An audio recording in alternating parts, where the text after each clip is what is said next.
Good morning! Alrighty, so today my name is Samuel Story. I am presenting on the topic of importance of communication in a marriage relationship. Alrighty, so the way this is gonna work is I have some basic slides that I'm gonna show you guys. The slides are more for reference. You are expected to listen to what I say and memorize that rather than memorizing what's on the slides, because the slides do not have enough information for you to memorize from them. Alrighty, so without further ado, let's get into it.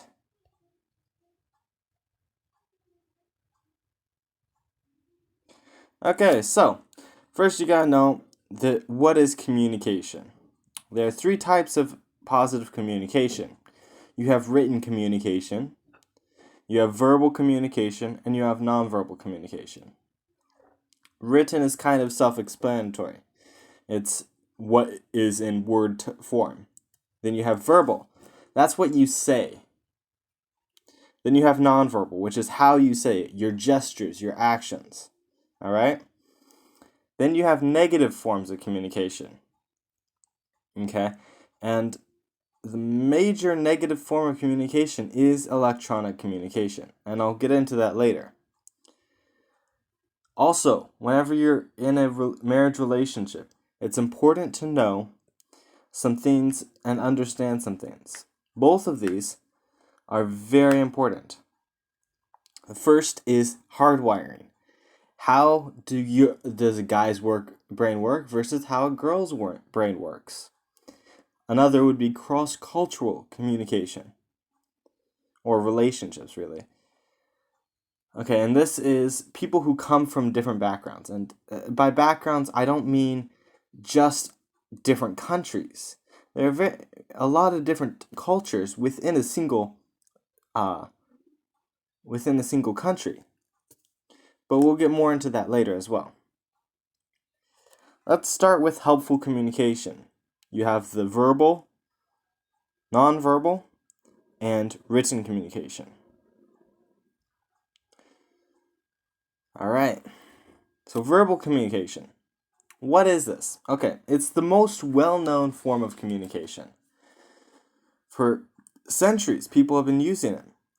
This is basically talking to one another, and it has a lot of positive impacts on a relationship. And not all of them are what you'd expect to be positive.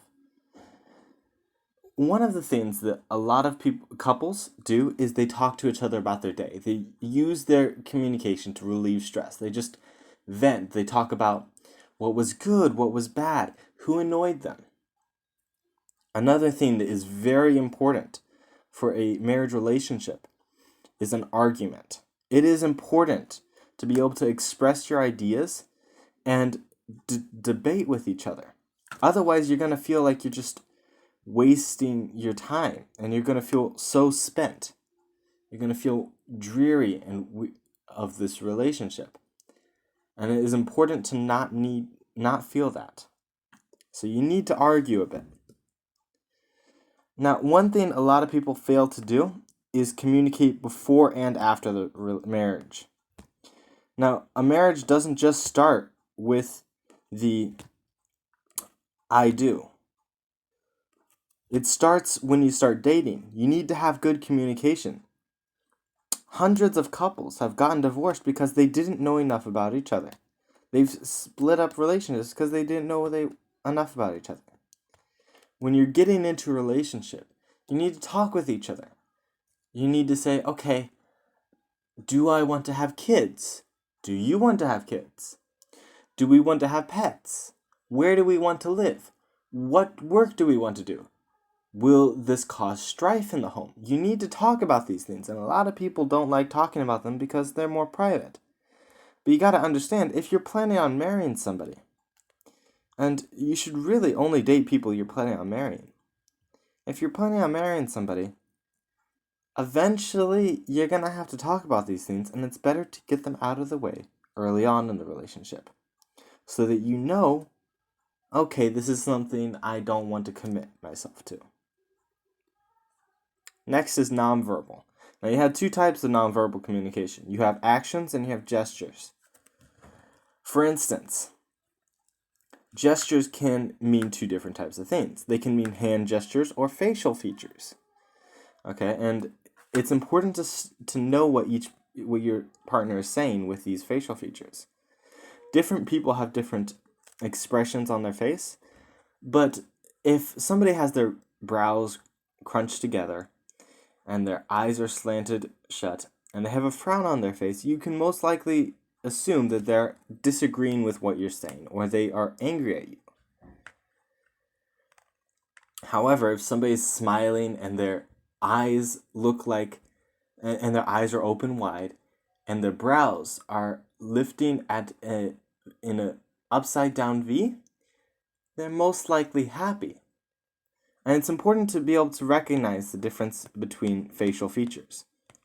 Hand gestures are also important. For instance, when somebody's passionate about something, a lot of times they are using rough gestures with their hands, and they're being emphatic with their hands. However, if they're really annoyed, their body tenses up, or if they're angry, their body will tense up, and you got to pay attention to these things. Also, the actions of your spouse. These are important to know as well. You understand that whenever your spouse says something, it's not necessarily what they believe. Lots of people say something and decide whenever they. Okay, lots of people say stuff, but they believe something different. For instance, say you're having an argument with your spouse over whether or not you should get a dog. And your spouse really doesn't want a dog, but they know that you want a dog a lot. And so they say, okay, let's get a dog. You'll notice in their actions and how they look that they're not too keen on wanting to get a dog. And if you pay attention, you'll notice that they're not really prepared to have a dog a lot of times. You got to pay attention to how they act, not just while you're having the conversation, but after you have this conversation. Written communication. This is a fun one. Written communication is one of the most romantic forms of communicating with your spouse. Slavina Bastos talked about it this way. She said, "There is something special in crafting a long letter to someone you love. You get to see some of the other person's personality through their handwriting. You don't get distracted by the notifications popping up in the corner of your screen as you write with a notebook. You get to touch, hold, and feel and smell the other person's message, which brings a whole new level of intimacy into your exchange." And it's important to realize whenever I'm talking about written communication, I'm talking about letters, love letters, and love notes. This is handwriting I'm talking about, not computerized stuff, handwriting. Emails are very similar, and a lot of people say, well, why can't you just email? It's a whole lot quicker and it's cheaper. Because when you email somebody, you read it once and then you discard it. But a letter, the person that receives the letter has a tendency to hold on to it, and it becomes a sentimental object that they can go back and look on with fond memories. This also works with love notes. Just little notes in the morning. If, say, you have to get up before your spouse to go to work, just write a short note telling them how you feel about them. And this does wonders for a marriage relationship. Now, when there is positive, there's always negative as well. And this is the same with communication. There are forms of negative communication. One of the most common and most well used is online communication or electronic communication. Now, there are three types of electronic communication, and not all of them are as bad as the others. However, none of them are altogether too good. Okay, so you have SMS or messages. And these are where you send instant messages to each other. Short, quick, you guys all do this. Everyone does this. You have Line, you have Messenger, you have SMS, which isn't really used all that much anymore. You have WhatsApp, you have different programs like this which are designed to quickly communicate with each other. And the thing about this is it feels stale. If this is the only way you're communicating, you're not able to study your partner, even with handwriting. When somebody is frustrated and their handwriting shows this. However, because it's all online, you're not able to fully understand what the person is saying. You're only able to see the words, not the emotions behind the words. This is also why emails are not necessarily the best form of communication, because you're not able to read the emotions behind the words like you are with letters. Video calls is another form of online or electronic communication. And this is one of the better forms of electronic communication, but still, a lot of times, because of technology is failure to advance, and also the crappy internet that people have, or poor internet that people have. I should probably cut that out. Oops. Okay, because of the poor internet that people have, a lot of times it's more frustrating than helpful in a relationship. Now, before I go into this topic, I should probably explain. Whenever you're talking with your spouse, there's some things you need to understand about each other. Two things in particular.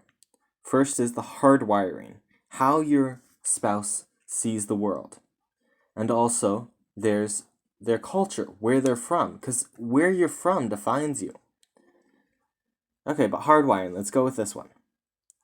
John Gray said, "Men are from Mars, women are from Venus." And he wrote a book on this topic. Basically, he's talking about the different ways that our brains work. Because women have a tendency to think with with emotion, sorry. Men have a tendency to think with logic. See, women oftentimes feel what they're saying, and men look for the simplest solution.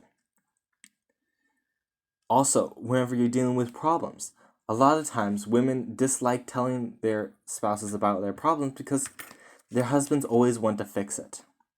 And this is a problem because women need to talk about their problems, not necessarily always fix them. And men need to just learn to listen. Sorry about that. I'll try and edit that out. However, I do not have the best program for editing. Anyways, so it's important to understand how your spouse thinks. And one of the best ways to do this is to both read books and to talk to your spouse, because nobody is the same. A lot of books generalize. They say men are from Mars and women are from Venus. However, sometimes a woman in the relationship thinks more logically than the guy who thinks more emotionally. In the world we're living in today, it's no longer black and white. There are different shades, different types of people. And you have to understand your spouse. So you need to talk to them. You need to understand them.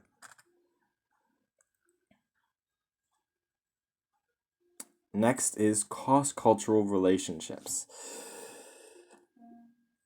So first you have country and city, okay? And I know what you're thinking.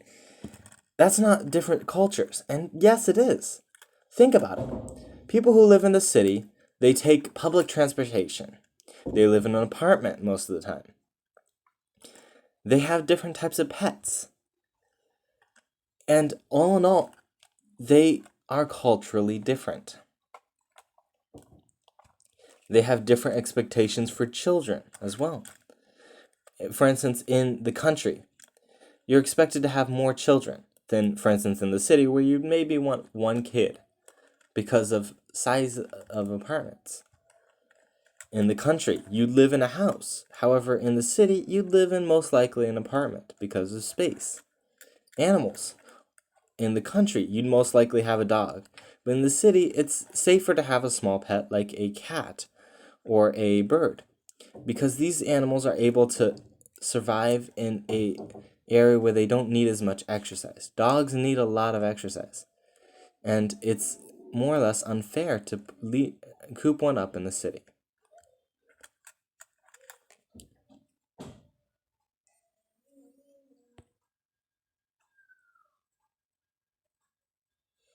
Okay, then you have states. Okay, and a lot of different countries have states. You have America, which has their states, and then you have Thailand, which has their uh, kind of states. Provinces, that's what it's called, provinces. Then you have China, also provinces. Different countries have these. And I'm going to use America as an example because that's the one I'm most used to. Okay, so for instance, imagine you have two people. One has lived in California their whole life, and the other one has lived in, let's say, New York. Okay? New York is cold during the winter, hot during the summer. You have a lot of times you'll have snow in New York. You live in a big city in New York. Basically, those three things. You have the weather, you have living in a big city. Yeah, anyways. However, in California, it's mostly sunny all year round.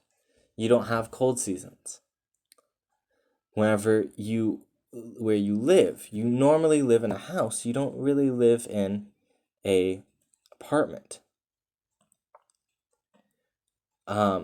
So there's differences, and you think that these are small differences, but actually they're quite big because you don't realize how much you miss something until you lose it. And a lot of people have this failure to accept that, and it causes strife on a relationship. You need to understand where the person you live with is coming from. If they're coming from a city, you need to understand that they're going to have a faster paced thinking mindset. They're going to think about, I need to do this, this, this, this, this. However, in the country, it's more relaxed.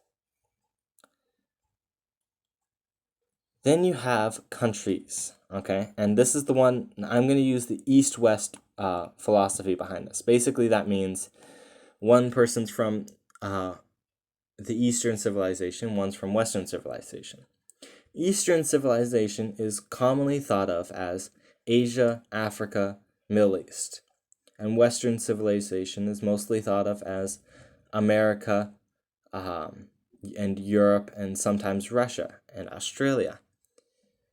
And most of the time it's because of development. It goes by which countries have developed into the 21st century fastest. And in that case, technically Singapore should probably be on that list as well, but we're going to just stick with what most people think of as East and West. All right. So, you have different ways of speaking. Each country has their own idioms and their own phrases. For instance, in America, you have phrases like the eye of the beholder, which basically means the person who, okay, for instance, beauty is in the eye of the beholder. This is an idiom.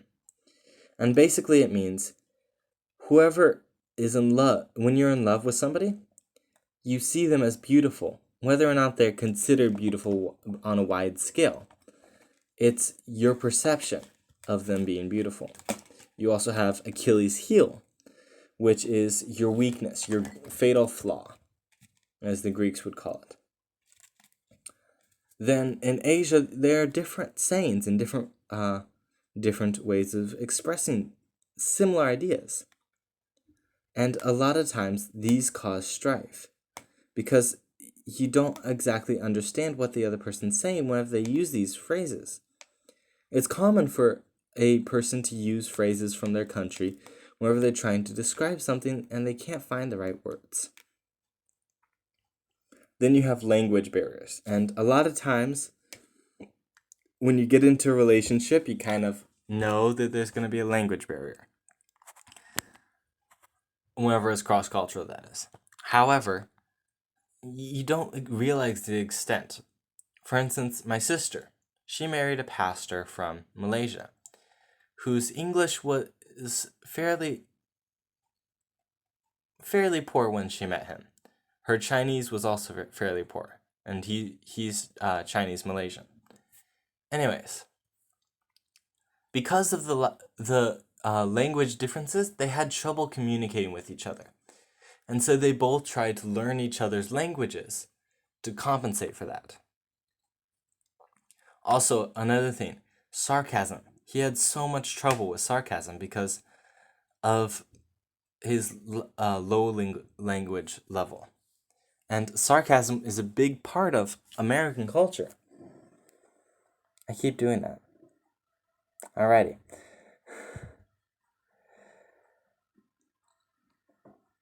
I think that's it. Oh yeah, customs. Okay, so customs are how you do things. For instance, in America, you go to church, you dress up in a suit and tie for a guy, or a girl, you dress up in a nice dress, and you go to church. In Asia, you dress in your cultural clothes a lot of time. You dress in what you have as nicest, not necessarily a suit, but your nicest outfit. And then also, when you go into church, you take off your shoes. That is another thing Americans don't do. They don't normally take off their shoes whenever they're going into a public building. However, here it's considered polite and reverent to do it. And yes, I am actually a Christian. Hence the church analogy. Anyways, so customs are very important to understand. My suggestion for dealing with this is to go and spend time in the home place, the place where your spouse grew up, so you can kind of get a semi-understanding of what they've been through and what their beliefs are, how their customs are, how they speak.